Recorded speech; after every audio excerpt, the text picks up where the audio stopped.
శ్వేత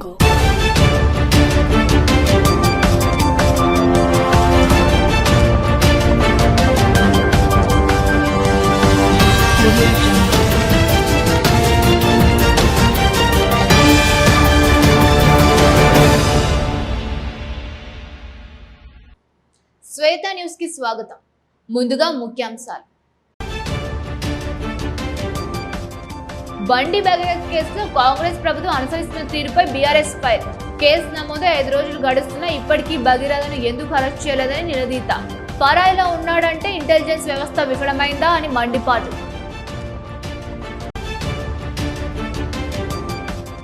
బడుగు బలహీన వర్గాల విద్యార్థుల విద్యాభివృద్ధికి కాంగ్రెస్ కట్టుబడి ఉంది. అభివృద్ధి పనులకు శంకుస్థాపన, ప్రారంభోత్సవాన్ని నిర్వహించిన ఎమ్మెల్యే కవంపల్లి. మానకొండ నియోజకవర్గ అభివృద్ధి ధ్యేయంగా పనిచేస్తున్నారని వెల్లడి.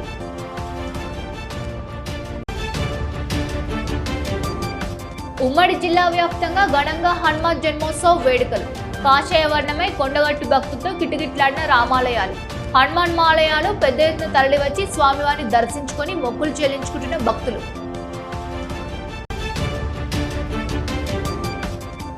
మున్నూరు కాపుల ఎదుగుదలను అడ్డుకునేందుకు అగ్రవర్ణాల కుట్రలు చేస్తున్నాయి. బీసీ బిడ్డ ఎదుగుదలను ఓర్వలేక టార్గెట్ చేస్తున్నారన్న మున్నూరు కాపు సంఘం. బండి సంజయ్పై దుష్ప్రచారం వెనుక రాజకీయ కుట్రలున్నాయంటూ ఆవేదన. బండి భగీరథ్ ఫోక్సో కేసు విషయంలో రాష్ట్ర వ్యాప్తంగా చర్చ జరుగుతోందని, ఇంత తీవ్రమైన కేసులో ఇప్పటి వరకు అరెస్ట్ ఎందుకు చేయలేదని ప్రశ్నించారు కరీంనగర్ జిల్లా బీఆర్ఎస్ మాజీ అధ్యక్షులు జీవి రామకృష్ణారావు. మాజీ ఎమ్మెల్యే రసమై కరీంనగర్ లో మీడియాతో మాట్లాడిన వారు, అతడు పరారిలో ఉన్నాడని పోలీసులు చెబుతుంటే రాష్ట్ర ఇంటెలిజెన్స్ విభాగం, ఐబీ స్పెషల్ బ్రాంచ్ వంటి వ్యవస్థలు ఏం చేస్తున్నాయన్నారు. ఒక సాధారణ వ్యక్తిపై ఇలాంటి కేసు నమోదైతే వెంటనే అరెస్ట్ చేసే పోలీసులు కేంద్ర హోంశాఖ సహాయ మంత్రిగా ఉన్న బండి సంజయ్ కుమారుడికి మాత్రం ప్రత్యేక సౌకర్యాలు కల్పిస్తున్నారా అని ప్రశ్నించారు. ఫోక్సో వంటి సున్నితమైన కేసులో ప్రత్యేక అధికారిని నియమించడం వెనుక ఉన్న ఉద్దేశం ఏమిటో ప్రభుత్వం ప్రజలకు స్పష్టం చేయాలని డిమాండ్ చేశారు. ఇదే విధానం ఇతర ఫోక్సో కేసుల్లోనూ అమలు చేస్తున్నారా? బండి సంజయ్ కుటుంబానికి ప్రత్యేక రక్షణ కల్పిస్తున్నారా అని ప్రశ్నించారు. చట్టం ముందు అందరూ సమానమేనని, ఎవరైనా నేరం చేస్తే చట్ట ప్రకారం చర్యలు తప్పవని అన్నారు. ఈ కేసులో ఏర్పాటు చేసిన సిట్ నిజాలను బయటపెట్టడానికా లేక కేసును బలహీనపరచడానికా అన్న అనుమానాల్లో ప్రజలు ఉన్నారని పేర్కొన్నారు.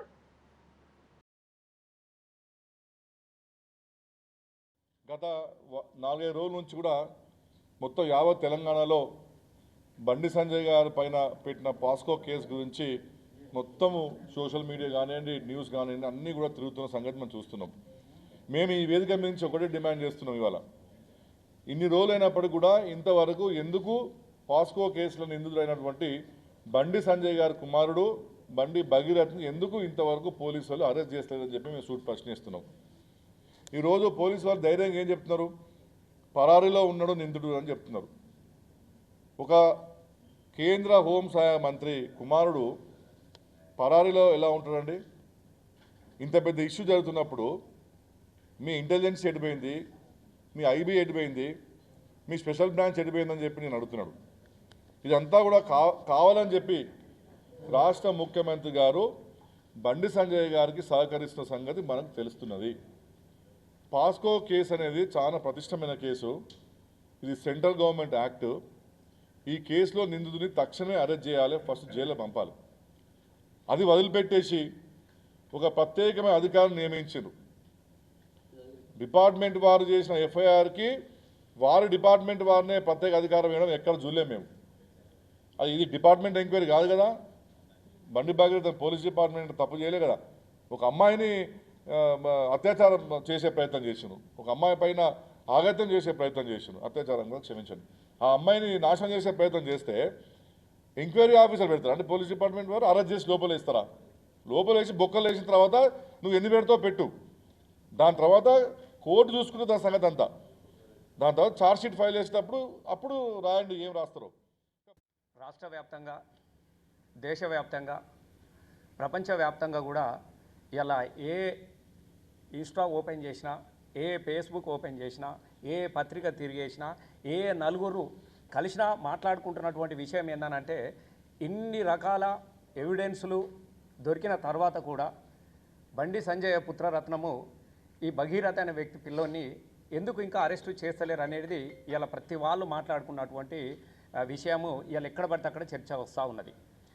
కోట్లాది మంది ప్రజలు అరెస్టు చేయాలి అని చెబుతున్నప్పటికీ కూడా దీని మీద సిట్ దర్యాప్తు అనేది ఒకటి వేసి దీన్ని తాత్సారం చేయడంలో ఉన్నటువంటి మతలబ్ ఏంది అనేది ఇవాళ మేము సూటిగా రేవంత్ రెడ్డి గారిని మేము ప్రశ్నిస్తూ ఉన్నాం.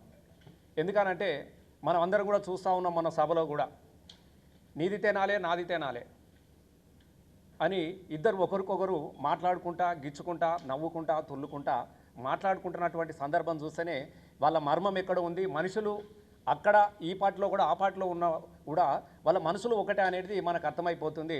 ముఖ్యంగా రేవంత్ రెడ్డి అనే వ్యక్తి ఇవాళ కాంగ్రెస్ కండువ కప్పుకున్న బీజేపీ కార్యకర్త అనేది చాలా స్పష్టంగా మనకు అర్థమవుతుంది. కాబట్టి ఈ కేసు విషయంలో ఇలా దీన్ని తాత్సారం చేస్తున్నట్టుగా మనం అందరూ కూడా భావించుకోవాల్సినటువంటి అవసరం ఉన్నది. ఇవాళ పెద్దలు జీవన్న గారు ఆ చట్టం గురించి, పాస్కో చట్టం గురించి చాలా విషయాలు చెప్పారు. ఎందుకంటే వారు న్యాయవాది కాబట్టి. ఇలా ఒక్క విషయం ఏంటంటే చిన్నపిల్ల అభియోగం వస్తేనే అరెస్ట్ చేయాలి. ఇలా మెయిన్ బడుగు బలహీన వర్గాల విద్యార్థుల విద్యాభివృద్ధికి రాష్ట్ర ప్రభుత్వం కట్టుబడి పనిచేస్తుందన్నారు మానకొండూరు ఎమ్మెల్యే కవ్వంపల్లి. విద్యా వారోత్సవాల్లో భాగంగా సోమవారం సిద్దిపేట జిల్లా బెజ్జంకి కేజీబీవీలో 60 లక్షల రూపాయల వ్యయంతో నిర్మించనున్న అదనపు తరగతి గదుల భవనానికి ఆయన భూమి పూజ చేసి పనులను ప్రారంభించారు. అనంతరం లక్ష్మీపూర్ గ్రామంలో 25 లక్షల రూపాయలతో నిర్మించిన సీసీ రోడ్డును ప్రారంభించడంతో పాటు 6 లక్షల రూపాయలతో నిర్మించిన హైస్కూల్ వంటగదిని ప్రారంభించారు.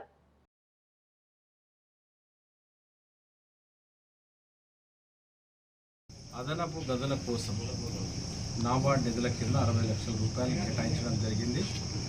ఈరోజు దానికి భూమి పూజ కూడా చేసుకోవడం జరిగింది. ఎప్పుడైతే నేను ఎమ్మెల్యే అయిన తర్వాత స్కూల్ ఇన్ఛార్జ్ ఎవరైతే ఉన్నారో వారు చెప్పిన వెంటనే అదనపు తరగతుల కోసం ఆనాడు ఉన్న కలెక్టర్ మను చౌదరి గారు 24 లక్షలతోని పైన డార్మెటరీ కట్టించడం జరిగింది. అదేవిధంగా ఇప్పుడు ఇంటర్మీడియట్ పిల్లలకు రూములు సరిపోవట్లేదనంటే అదనపు గదుల కోసం 60 లక్షలు కేటాయించి ఒక ఫ్లోర్ మళ్ళీ వేయడం జరిగింది. ఈ ప్రభుత్వం వచ్చిన తర్వాత ఈ విద్యా వారోత్సవాలు ఏదైతే జూన్ 2 వరకు ప్రజాపాలన ప్రగతి ప్రణాళికలో భాగంగా స్కూళ్ళన్నింటినీ కూడా బాగు చేయడం, వాటన్నిటికీ అవసరమైనటువంటి గదులను కానీ ఇన్ఫ్రాస్ట్రక్చర్ను కానీ డెవలప్ చేయడం దీంట్లో భాగంగా ఉన్నది. ఈరోజు మీరు అందరూ చూస్తారు. విద్యార్థుల పట్ల తల్లిదండ్రులు అప్రమత్తంగా ఉండాలన్నారు ప్రభుత్వ విజయరమణారావు. గడిచిన 10 ఏళ్లుగా మత్తుకు బానిసయ్యే యువత సంఖ్య పెరుగుతోందన్నారు. నిత్యం తమ పిల్లల కదలికపై ఒక కన్నేసి ఉంచాలని తల్లిదండ్రులకు సూచించారు. పెద్దపల్లి ప్రభుత్వ పాఠశాలలో 10వ తరగతి చదివి పరీక్షల్లో 500కు పైగా మార్కులు సాధించిన విద్యార్థుల సన్మాన కార్యక్రమాన్ని నిర్వహించారు. ఈ కార్యక్రమానికి ముఖ్య అతిథిగా హాజరైన విజయరమణారావు విద్యార్థులను అభినందించారు. ప్రైవేట్ పాఠశాల కంటే ప్రభుత్వ పాఠశాలలో చదివిన విద్యార్థులు అన్ని రంగాల్లో ఉన్నత శిఖరాల్లో ఉంటారని పేర్కొన్నారు. కాంగ్రెస్ ప్రభుత్వం పాఠశాలకు మౌలిక వసతులు కల్పిస్తూ మంచి విద్యా బోధనను అందిస్తుందని తెలిపారు. 12వ తరగతిలో విద్యార్థుల్ని కాపాడుకుంటే ఇక వారి భవిష్యత్తుకు డోకా లేదన్నారు. 10వ తరగతి 12వ తరగతి విద్యార్థులను తల్లిదండ్రులు ఎప్పటికప్పుడు పరిశీలిస్తూ ఉండాలన్నారు. లేటుగా వచ్చినా ఎందుకు ఆలస్యమైందని ప్రశ్నించాలన్నారు. గతంలో విద్యార్థులు అనేక రకాల చెడు అలవాట్లకు బానిసలై తమ బంగారు భవిష్యత్తును నాశనం చేసుకున్నారని గుర్తు చేశారు.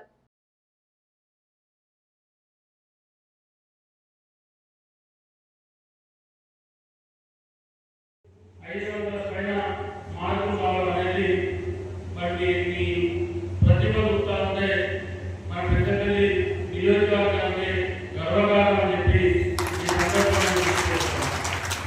అందుకే ఇవాళ తెలంగాణ రాష్ట్ర ప్రభుత్వం మన ముఖ్యమంత్రి రేవంత్ రెడ్డి గారి నాయకత్వం ఇవాళ స్కూళ్ళను అభివృద్ధి చేయాలా, స్కూళ్ళను మంచి ఇన్ఫ్రాస్ట్రక్చర్ చేయాలా, అది కాంపౌండ్ వాల్స్ కానీ బిల్డింగ్స్ కానీ మరి బేకరీలు కానీ అక్కడటువంటి సదుపాయాలు కలిపేటువంటి ఆలోచనతో ప్రభుత్వం ముందుకెళ్తా ఉంది.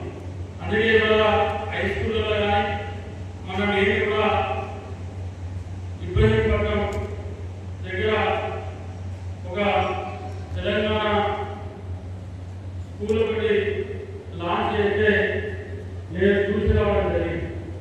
అంటే ఆనాడు అక్కడ మానవ స్కూల్ ఎక్కడైతే మానవ స్కూల్లో మరి ఆ మానవ స్కూల్లో అక్కడ 4.5 ఎకరాలటువంటి జాగా ఎక్కడైతే ఉందో దాన్ని అక్కడ విస్తరించి ఇవాళ జయంతిని ప్రతి సంవత్సరం 3 సార్లు నిర్వహించుకుంటారు. మార్గశిర మాసంతో పాటు చైత్ర శుద్ధ పౌర్ణమి, వైశాఖ బహుళ దశమి రోజున హనుమాన్ జన్మోత్సవాన్ని జరుపుకోవడం ఆనవాయితీగా వస్తోంది. చైత్ర శుద్ధ పౌర్ణమి రోజున హనుమాన్ విజయోత్సవాన్ని చిన్న జయంతి పేరుతో నిర్వహించుకున్నప్పటికీ హనుమంతుడు వైశాఖ బహుళ దశమి నాడే జన్మించాడని, ఇదే అసలైన హనుమాన్ జన్మోత్సవం అని పండితులు చెబుతున్నారు. అయితే హనుమాన్ దీక్షాదారుడు తమ ఐడియా కోసం చిన్న జయంతి, పెద్ద జయంతి అని చెప్పుకుంటున్నారని చెబుతున్నారు. జగిత్యాల జిల్లా కొండగట్టులో 3 రోజుల పాటు కొనసాగిన పెద్ద హనుమాన్ జయంతి వేడుకలు ఘనంగా ముగిశాయి. ఉత్సవాల్లో 3వ రోజైన చివరి రోజు కొండగట్టు భక్తజన సంద్రంతో మారిపోయింది. మండలం రోజుల పాటు దీక్షను స్వీకరించిన హనుమాన్ భక్తులు దీక్ష విరమణ కోసం పెద్ద ఎత్తున తరలి వస్తున్నారు. దీక్షాదారుల రాకతో కొండగట్టు కొండంతా కాషాయ వర్ణమై రామనామ స్మరణతో మారుమోగుతోంది. అయితే కొండగట్టులో నిమిషానికి భక్తుల రద్దీ పెరుగుతుండటంతో పోలీస్ బందోబస్తును పెంచారు. దీక్ష విరమణకు వచ్చే భక్తుల కోసం 300 మంది అర్చకులను, తలనీలాలు సమర్పించేందుకు 1500 మంది నాయ బ్రాహ్మణులను అధికారులు నియమించారు. మండుతున్న ఎండల వేళ భక్తులకు ఇబ్బందులు తలెత్తకుండా తాగునీరు, కూల్ షెల్టర్లను అధికారులు ఏర్పాటు చేశారు. కరీంనగర్ వావిలాలపల్లి గుండ్ల హనుమాన్ భక్తాంజనేయ స్వామి వారి ఆలయంలో పెద్ద హనుమాన్ జయంతి వేడుకలను ఘనంగా నిర్వహించారు. ఉదయం నుంచి ఆలయ అర్చకులు స్వామివారికి హనుమాన్ హోమం, పంచామృత అభిషేకం, ఆకు పూజ, హనుమాన్ చాలీసా పారాయణం నిర్వహించారు. ఈ కార్యక్రమంలో భక్తులు పెద్ద ఎత్తున హాజరై స్వామివారి సేవలో తరించారు. ఈ రోజు మరి హనుమత్ జయంతి సందర్భంగా మన గుండె కార్యక్రమాలన్నీ కూడా విజయవంతంగా ముందుగా పొద్దున ఉదయం స్వామివారికి అభిషేకం, ఆ తదుపరి మరి స్వామివారికి అలంకరణ, అందరూ కూడా భక్తులు దర్శించుకోవడం జరిగింది. ఆ తదుపరి ఎవరైతే స్వాములు దీక్షలో ఉన్నారో స్వాములందరూ కూడా హోమం కూర్చొని హోమం వేయడం జరిగింది. హోమ ద్రవ్యాన్ని కూడా అందరం ఆ హోమంలో వేయడం, ఆ తదుపరి కార్యక్రమాలన్నీ కూడా నిర్విఘ్నంగా కొనసాగాయి. మరి భక్తులందరూ కూడా భవిష్యత్తు కార్యక్రమాలలో కూడా ఇదే విధంగా పాల్గొని ఆ స్వామివారి ఆంజనేయ స్వామి వారి కృపకు పాత్రలు కావాలని కోరుకుంటూ ఈరోజు నగరంలోని 24వ డివిజన్ గుండ్ల హనుమాన్ టెంపుల్లో ఘనంగా ఈరోజు హనుమాన్ జయంతి జరుపుకోవడం జరుగుతుంది. ఉదయం 4 గంటల నుండి ఇక్కడ ఉత్సవాలు ప్రారంభమయ్యాయి. ఉదయం 4 గంటలకు అభిషేకము, అలంకరణ, అదేవిధంగా పూజ, హారతి తదితర కార్యక్రమాలు అన్నీ కూడా చేపట్టడం జరిగింది. అదేవిధంగా ఈ అభిషేక కార్యక్రమానికి మరియు జయంతి సందర్భంగా వాళ్లపల్లెలోని 24 డివిజన్ భక్తులందరూ వేల సంఖ్యలో పాల్గొనడం జరిగింది. ఈరోజు ప్రతి సంవత్సరంలాగే ఈసారి కూడా జయంతి సందర్భంగా అన్నదాన కార్యక్రమం ఉంటుంది. ప్రతి సంవత్సరం కూడా చేపట్టడం జరుగుతుంది. ఇట్లాంటి కార్యక్రమానికి అధిక సంఖ్యలో భక్తులు పాల్గొనడం మాకు చాలా సంతోషకరం. చైర్మన్ గారు అదేవిధంగా కమిటీ సభ్యులందరూ కూడా ఈ కార్యక్రమం ఘనంగా నిర్వహిస్తున్నారు. ఈ సందర్భంగా ప్రతి ఒక్కరి భక్తులకు మరియు ఆలయ కమిటీ సభ్యులందరూ కూడా పేరు హనుమాన్ జయంతిని పురస్కరించుకొని నేడు కరీంనగర్ నగరంలోని 13వ డివిజన్ లో మార్కండేయ అభయాంజనేయ స్వామి సాయిబాబా ఆలయంలో 46వ డివిజన్ కార్పొరేటర్ మల్లికార్జున రాజేందర్, వారి సతీమణి రజనీదేవిల ఆధ్వర్యంలో భక్తులకు అన్నప్రసాద కార్యక్రమాన్ని నిర్వహించారు. ఈ సందర్భంగా ఆలయంలో ప్రత్యేక పూజలు చేసిన అనంతరం స్వయంగా వారు భక్తులకు అన్నప్రసాదాన్ని వడ్డించారు. ఈ సందర్భంగా వారు మాట్లాడుతూ హనుమాన్ జయంతి రోజున ఇటు హనుమాన్ దీక్ష స్వాములకు అన్నప్రసాదం ఏర్పాటు చేయడం ఆ భగవంతుడు మాకు కల్పించిన గొప్ప అవకాశంగా భావిస్తున్నామని తెలిపారు. ఆ స్వామి దయతో కరీంనగర్ ప్రజలు సుఖ సంతోషాలతో ఉండాలని వారు ఆకాంక్షించారు. అదే విధంగా అన్నప్రసాదం స్వీకరించడానికి వచ్చిన భక్తులకు నగరంలోని వృంద హాస్పిటల్ ఆధ్వర్యంలో ఉచిత వైద్య శిబిరం ఏర్పాటు చేశారు. ఈ కార్యక్రమంలో 46వ డివిజన్ కార్పొరేటర్ మల్లికార్జున రాజేందర్, 13వ division corporator Tella Lakshmi, division Janasena నాయకులు వడ్నాల రాజు, డివిజన్ ప్రజలు తదితరులు పాల్గొన్నారు. ఈరోజు మార్కండేయ నగర్ శివాలయము మరియు భక్తాంజనేయ ఆలయంలో ఆంజనేయ స్వామి భక్తులకు ఈరోజు అన్నదానము చేయడం జరిగింది. ఆ అన్నదానము మా తరఫున ఈరోజు మాకు దేవుడు అటువంటి అవకాశం ఇచ్చిండు కాబట్టి ఆ అన్నదానం మేము చేసినాం కాబట్టి చెప్తున్న మా భక్తులందరూ మా భోజనాలు తిన్న వారికి అందరికీ కృతజ్ఞత తెలియజేసుకుంటూ బండి భగీరథను అరెస్ట్ చేసి వెంటనే రిమాండ్ చేయాలని కేంద్ర మంత్రి బండి సంజయ్ ను మంత్రి పదవి నుండి బర్తాఫ్ చేయాలంటూ కరీంనగర్ లో ఎస్ఎఫ్ఐ ఆందోళన కార్యక్రమాన్ని చేపట్టింది. ఎస్ఎఫ్ఐ, డివైఎఫ్ఐ, ఐద్వా జిల్లా కమిటీల ఆధ్వర్యంలో తెలంగాణ చౌక్ లో ధర్నా నిర్వహించారు. బండి సంజయ్ కి వ్యతిరేకంగా నినాదాలు చేశారు. ఈ సందర్భంగా ఎస్ఎఫ్ఐ రాష్ట్ర అధ్యక్షులు శనిగారపు రజనీకాంత్, డివైఎఫ్ఐ జిల్లా కార్యదర్శి నరేష్ పటేల్ మాట్లాడుతూ వెంటనే బండి భగీరథను అరెస్ట్ చేసి రిమాండ్ చేయాలని డిమాండ్ చేశారు. అదేవిధంగా మైనర్ బాలికపై లైంగిక దాడికి పాల్పడినా గానీ ప్రభుత్వం ఏమాత్రం చర్యలు తీసుకోకుండా బండి సంజయ్ తనయుడికి కొమ్ము కాస్తూ ప్రభుత్వ చట్టాన్ని ఉల్లంఘిస్తున్నట్టు ప్రత్యక్షంగా కనిపిస్తోందన్నారు. అధికార బలంతో తమ కొడుకు చేసిన తప్పుల్ని కప్పిపుచ్చుకునే ప్రయత్నం బండి సంజయ్ చేస్తున్నారని, అధికార అహంకారంతో మహిళా భద్రతను బండి సంజయ్ తాకట్టు పెడతారా అంటూ ప్రశ్నించారు. ఫోక్సో కేసు నమోదైన బీజేపీ నాయకత్వం స్పందించడం లేదని, రాష్ట్రంలో ఎక్కడైనా అల్లర్లు సృష్టించడం, మతోన్మాదం పేరుతో గొడవలు చేయడం మాత్రమే బీజేపీ నైజమా అంటూ నిలదీశారు. దేశంలో చట్టాన్ని భద్రతను కాపాడాల్సిన కేంద్ర హోంశాఖ సహాయ మంత్రి ఇంట్లోనే చట్టాన్ని ఉల్లంఘించడం సమాజానికి ఏం సందేశాన్ని ఇస్తున్నారని ఆగ్రహం వ్యక్తం చేశారు. ఇప్పటికైనా పాలకులు బండి భగీరథను అరెస్ట్ చేసి జైల్లో వేయాలని డిమాండ్ చేశారు. లేనిచో పెద్ద ఎత్తున ఆందోళన కార్యక్రమాలు చేపడతామని హెచ్చరించారు.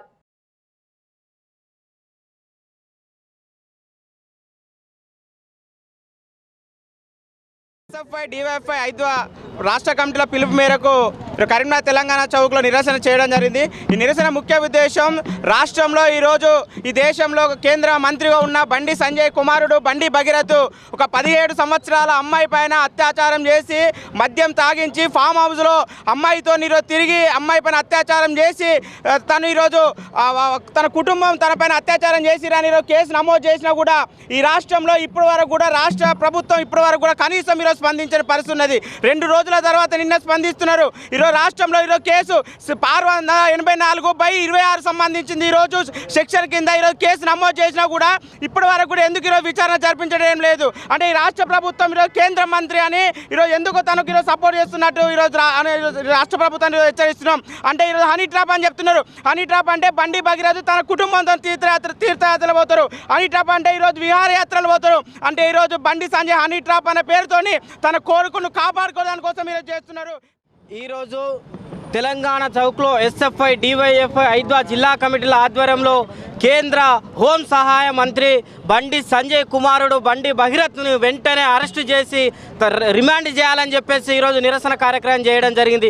ఈరోజు సిట్టు పేరుతోటి నిన్న రాష్ట్ర ముఖ్యమంత్రి ఈరోజు సమావేశం పెట్టాడు. సిట్టుకు దేనికి నిర్వహించారు, విచారణ దేనికి? ఈరోజు బండి సంజయ్ తోటి ఈరోజు రాష్ట్ర ముఖ్యమంత్రి మొత్తం కూడా బండి భగీరథ్ను కాపాడాలనే ఉద్దేశంతో సిట్టు ఇది పక్కదారి పట్టించాలనే ఉద్దేశంతో ఈ సిట్టు పెట్టారని చెప్పేసి కూడా ఈ సందర్భంగా తెలియజేస్తున్నాం. సిట్టు కాదు, వెంటనే భగీరథ్ను అరెస్టు చేసి ఫోక్సో యాక్ట్ల కింద చట్టాల కింద అరెస్టులు చేయాలని చెప్పేసి కూడా ఈరోజు డిమాండ్ చేస్తా ఉన్నాం. అట్లాగే హనీ ట్రాప్ అని చెప్తా ఉన్నారు. ఈరోజు ఇప్పటికే వాళ్ళ కుటుంబాల మీద ఇప్పటికే అమ్మాయికి సంబంధించిన 2 సార్లు ఆత్మహత్య ప్రయత్నం చేస్తూ ఉన్నది. ఈరోజు ఆ కుటుంబానికి పూర్తి స్థాయిలో ఈ రాష్ట్ర ప్రభుత్వం అండగా ఉండాలని రాష్ట్రంలో 3 రోజుల క్రితం ఈరోజు అమ్మాయిల పైన ఈరోజు మైనర్ బాలిక పైన లైంగిక దాడి చేయడం జరిగింది. ఈ దేశంలో కానీ ఈ రాష్ట్రంలో కానీ సామాన్య ప్రజలకు ఎవరైనా పోస్కో కేసు పెడితే 24 గంటల్లో ఈరోజు అతన్ని తీసుకువెళ్ళి ఈరోజు ఆ పోలీస్ కస్టడీలో ఉంచుతారు. కానీ ఈరోజు బండి సంజయ్ కుమారుడు ఇంతవరకు కూడా పోలీసు యంత్రాంగం తన కస్టడీలో తీసుకోలేని పరిస్థితి ఉన్నది. ఎందుకోసం అంటే అధికార బలంతో అధికార అహంకారంతో ఈరోజు పోలీసు యంత్రాంగం కావచ్చు, అదేవిధంగా రాష్ట్ర ప్రభుత్వం కూడా ఈరోజు బండి భగీరథ్ను కాపాడుతున్న పరిస్థితి ఉన్నది. ఇదే తరహాలో ఈరోజు ఉంటాయి సామాన్య ప్రజలకు ఏ విధంగా ఈరోజు రక్షణ ఈ దేశంలో ఈ రాష్ట్రంలో ఉంటుందని చెప్పేసి మేము ఎస్ఎఫ్ఐగా 5గా డివైఎఫ్ఐగా అడుగుతున్నాం. ఇప్పటికైనా రాష్ట్ర ప్రభుత్వం పోలీస్ యంత్రాంగం స్పందించకపోతే రానున్న రోజుల్లో బండి సంజయ్ ఇల్లు ముట్టడిస్తాం. అదేవిధంగా బండి సంజయ్ ఈరోజు ఏమని చెప్తున్నారు, ఈరోజు బీజేపీ ప్రభుత్వం ఏం చెప్తుంది, బేటీ బచావో బేటీ పడావో అంటే నీ కుమారులు ఈ దేశంలో ఉన్న ఈ రాష్ట్రంలో అమ్మాయిలపై అఘాయిత్యాలు చేయడం కోసమేనా? తెలంగాణలో మున్నూరు కాపు సమాజం రాజకీయ సామాజికంగా ఎదుగుతున్న వేళ ఆ వర్గాన్ని అణగదొక్కే కుట్రలు పన్నుతున్నారని కరీంనగర్ జిల్లా మున్నూరు కాపు సంఘ అధ్యక్షుడు బొమ్మ రాధాకృష్ణ పటేల్, ప్రధాన కార్యదర్శి నలువాల రవీందర్ పటేల్ ఆరోపించారు. బీసీ వర్గానికి చెందిన నాయకులు ఉన్నత స్థానాలకు ఎదగడాన్ని చూసి ఓర్వలేక దుష్ప్రచారాలకు తెరలేపుతున్నారని ఆగ్రహం వ్యక్తం చేశారు. కరీంనగర్లోని మీడియాతో మాట్లాడిన మున్నూరు కాపు సంఘం నాయకులు కార్పొరేటర్ స్థాయి నుంచి కేంద్ర మంత్రి స్థాయికి ఎదిగిన కరీంనగర్ ఎంపీ, కేంద్ర సహాయ మంత్రి బండి సంజయ్ కుమార్ పై జరుగుతున్న ప్రచారం రాజకీయ కుట్రలో భాగమని పేర్కొన్నారు. రాష్ట్ర ప్రభుత్వం విడుదల చేసిన కులగణన వివరాల్లో మున్నూరు కాపుల జనాభాను కేవలం 3.9% చూపించడం వెనుక ఉన్న రాజకీయ ఉద్దేశాలేంటని ఆరోపించారు. ఇది మున్నూరు కాపుల కాపుల సామాజిక బలాన్ని తగ్గించి చూపే ప్రయత్నమని విమర్శించారు. కేంద్ర మంత్రి బండి సంజయ్ కుమార్ పై సోషల్ మీడియాలో జరుగుతున్న ప్రచారం వెనుక అగ్రవర్ణ రాజకీయాల శక్తుల కుట్ర ఉందని ధ్వజమెత్తారు. బడుగు బలహీన వర్గాల నుంచి ఎదిగిన నాయకుడిని బద్నాం చేయాలనే ఉద్దేశంతో కావాలనే కొన్ని అంశాలను పెద్ద ఎత్తున వైరల్ చేస్తున్నారని ఆరోపించారు. గత డిసెంబర్లో జరిగిన అంశాన్ని ఇప్పుడు ప్రధాని సభ ముందు తెరపైకి తీసుకురావడం యాదృచ్ఛికం కాదని, ఇది స్పష్టమైన రాజకీయ కుతంత్రమని వ్యాఖ్యానించారు.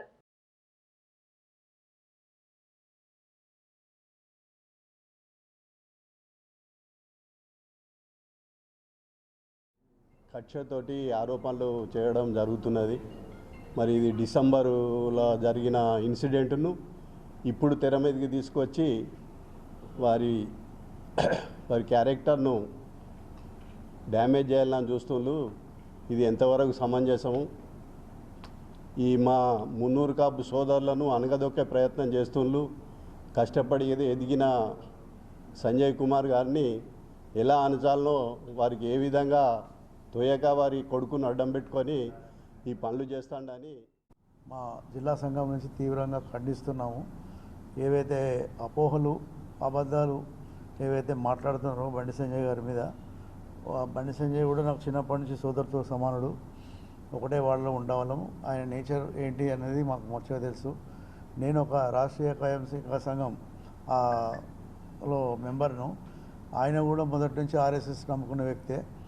అందులో ఉన్న ప్రిన్సిపల్స్ ఏదంటే అబద్ధం ఆడరు. ఫస్ట్ నెంబర్ 1 సత్యమే మాట్లాడతారు.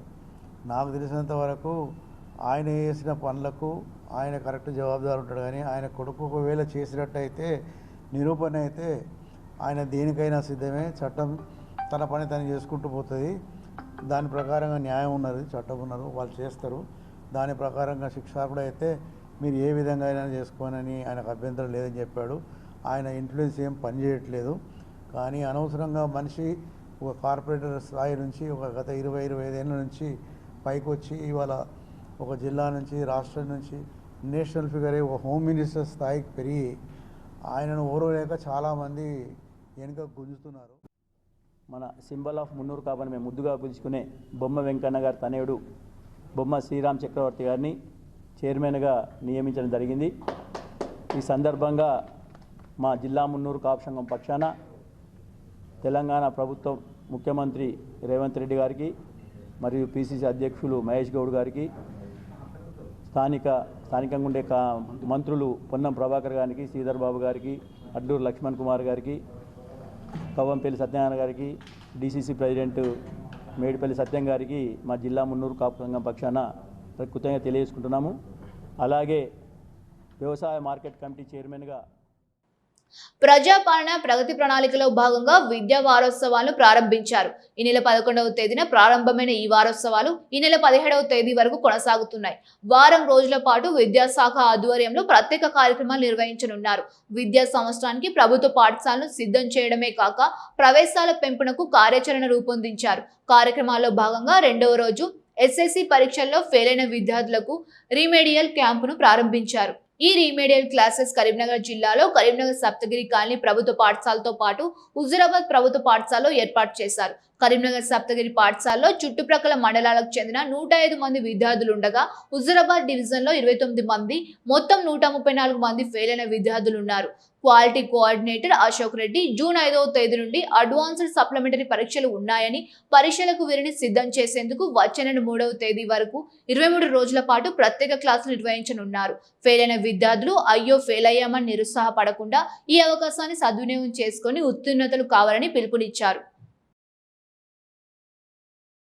తెలంగాణ ప్రభుత్వం ప్రవేశపెట్టినటువంటి ప్రజా పాలన ప్రగతి ప్రణాళికలో భాగంగా ఎడ్యుకేషన్ వీక్ నిన్ననే స్టార్ట్ అయింది. అంటే 11 నుంచి 17 వరకు ఒక వీక్ లాంగ్ ప్రోగ్రామ్ అనేది ఏర్పాటు చేయడం జరిగింది. అందులో భాగంగా ఈరోజు 2వ రోజు కార్యక్రమం. 2వ రోజు ఎస్ఎస్సి రెమెడియల్ క్యాంప్స్ ఏర్పాటు చేయడం అయినది. జిల్లాలో 2 స్కూల్స్ను ఐడెంటిఫై చేశారు. అందులో ఒకటి government high school Saptagiri colony, ఇది రెండవది హుజూరాబాద్ గవర్నమెంట్ హై స్కూల్. రెండింటిని ఎంపిక చేయడం జరిగింది. ఈ 2 సమ్మర్ క్యాంప్స్ అంటే ఎస్ఎస్సి రెమెడియల్ క్యాంప్స్లో గత సంవత్సరం పబ్లిక్ పరీక్షలో ఫెయిల్ అయినటువంటి విద్యార్థులు మనకు 135 మంది ఉన్నారు. ఇక్కడ 109 ఈ 10 మండలాల నుంచి, తర్వాత హుజూరాబాద్ డివిజన్కి 29 మంది, అంటే మొత్తం 135 మంది విద్యార్థులు అంటే 23 రోజుల పాటు, అంటే ఈరోజు ప్రారంభమైంది. ఇది 23 రోజుల పాటు, అంటే 3వ తారీఖు వరకు అంటే జూన్ 3 వరకు నడుస్తుంది. జూన్ 5 నుంచి అడ్వాన్స్డ్ సప్లిమెంటరీ పరీక్షలు ప్రారంభమవుతాయి. కాబట్టి ఏదో ఒక చిన్న కారణం చేత లేదా ఆరోగ్య సమస్యల చేత ఫెయిల్ అయినటువంటి విద్యార్థులు ఉండొచ్చు. వాళ్ళు ఈ అవకాశాన్ని ఈ 23 రోజుల అవకాశాన్ని సద్వినియోగం చేసుకొని రాజన్న సిరిసిల్ల జిల్లా బోయినపల్లి రైతు వేదికలో కళ్యాణ లక్ష్మి సీఎం సహాయ నిధి రైతు బీమా చెక్కులను పంపిణీ కార్యక్రమాన్ని నిర్వహించారు. ఈ కార్యక్రమానికి బోయినపల్లి తహసీల్దార్ ముఖ్య అతిథిగా హాజరై 57 మందికి 57,06,612 రూపాయల కళ్యాణ లక్ష్మి చెక్కులు, 130 మందికి 35,54,200 సీఎం సహాయ నిధి చెక్కులు, 5 మందికి రైతు బీమా చెక్కులను అందజేశారు. కాంగ్రెస్ ప్రభుత్వం అధికారంలోకి వచ్చినప్పటి నుండి ఇప్పటి వరకు 287 కళ్యాణ లక్ష్మి చెక్కులను పంపిణీ చేశామన్నారు తహసీల్దార్ మోయినుద్దీన్. వివిధ కారణాలతో చనిపోయిన 5గురికి రైతు బీమా చెక్కులు 5 లక్షల రూపాయల చొప్పున చెక్కులను అందజేసినట్లు తెలిపారు. అనారోగ్య కారణాలతో ఆసుపత్రిలో చికిత్స పొందుతూ దరఖాస్తు చేసుకున్న పలువురికి సీఎం సహాయాన్ని చెక్కులు అందజేసినట్లు తెలిపారు.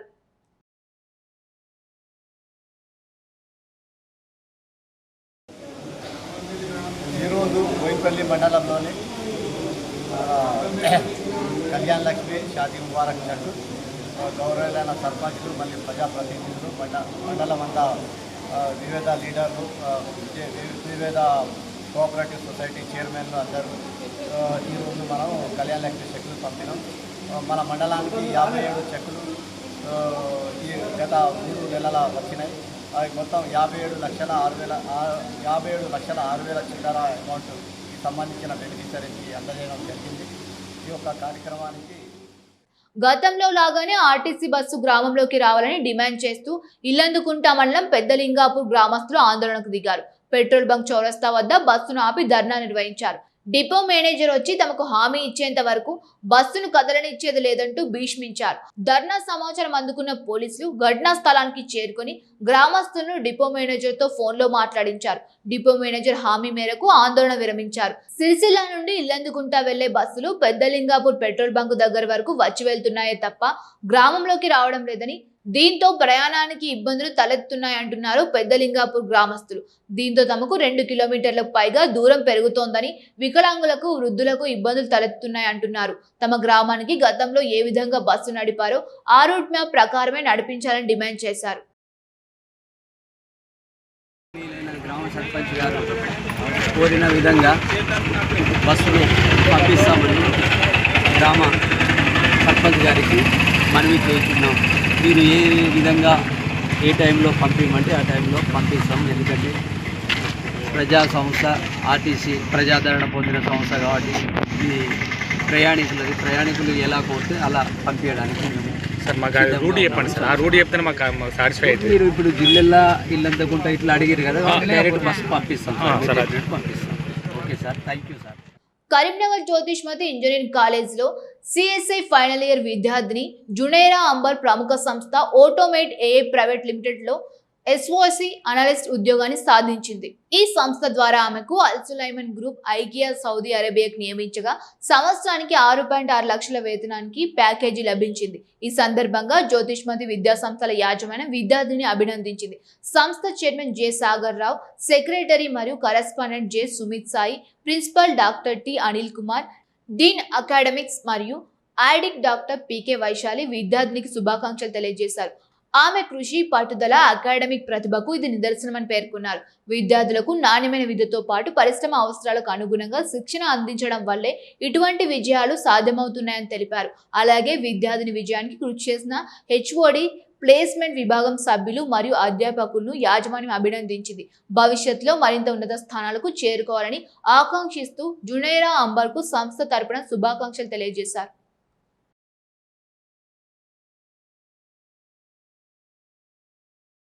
I'm in the branch of CSM and I have got placed today in Al Sulaiman Group's Saudi Arabia with a package of 6.6 LPA, and I'm very happy. And on this opportunity, I want to really thank the college, the faculty, chairman sir, principal sir, and dean ma'am for always encouraging and supporting us throughout this journey. This is a very important part of my life, the college life, where they have implemented many skills, opportunities to us where we can grow with our careers.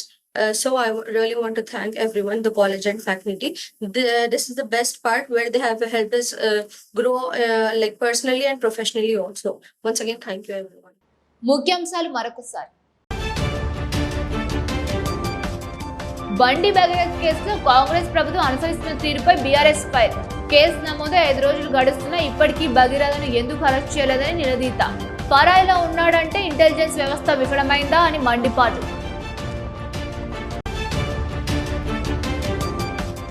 బడుగు బలహీన వర్గాల విద్యార్థుల విద్యాభివృద్ధికి కాంగ్రెస్ కట్టుబడి ఉంది.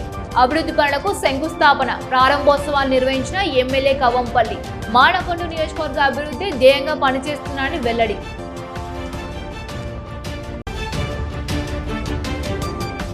ఉమ్మడి జిల్లా వ్యాప్తంగా ఘనంగా హనుమాన్ జన్మోత్సవ వేడుకలు.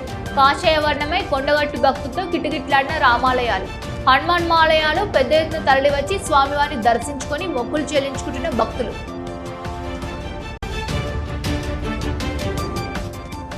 మున్నూరు కాపుల ఎదుగుదలను అడ్డుకునేందుకు అగ్రవర్ణాల కుట్రలు చేస్తున్నాయి. బీసీ బిడ్డ ఎదుగుదలను ఓర్వలేక టార్గెట్ చేస్తున్నారన్న మున్నూరు కాపు సంఘం. బండి సంజయ్పై దుష్ప్రచారం వెనుక రాజకీయ కుట్రలున్నాయంటూ ఆవేదన. ఇవి ఈనాటి వార్తలు. చూస్తూనే ఉండండి శ్వేత న్యూస్.